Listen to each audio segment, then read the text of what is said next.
Hi hello welcome back to my channel soldier wife తెలిసి. ఈరోజు November 1వ తారీఖు.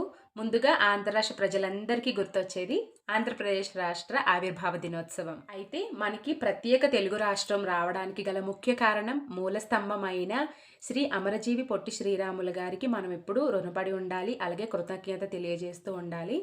ఎందుకంటే ఆయన ఎన్నో అవమానాలు పడ్డారు. అలా ఆయన ఎన్నో అవమానాలు పడి 1952 అక్టోబర్ 19న ఆంధ్ర రాష్ట్ర ఏర్పాటుకై నిరాహార దీక్ష ప్రారంభించారు.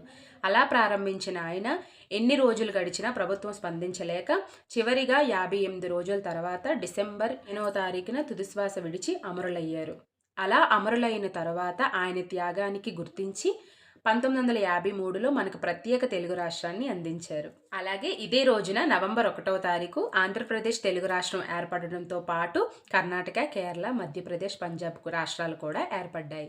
ముఖ్యంగా తెలుగు రాష్ట్రం ఆవిర్భావానికి ఎంతో శ్రమించిన, ప్రాణం త్యాగం చేసిన అమరజీవి శ్రీ పొట్టి శ్రీరాముల త్యాగాన్ని ఒక్కసారి గుర్తు చేసుకుంటూ ఆయనకి ఎప్పుడూ రుణపడి కృతజ్ఞతలు తెలుపుతూ ఉందాం.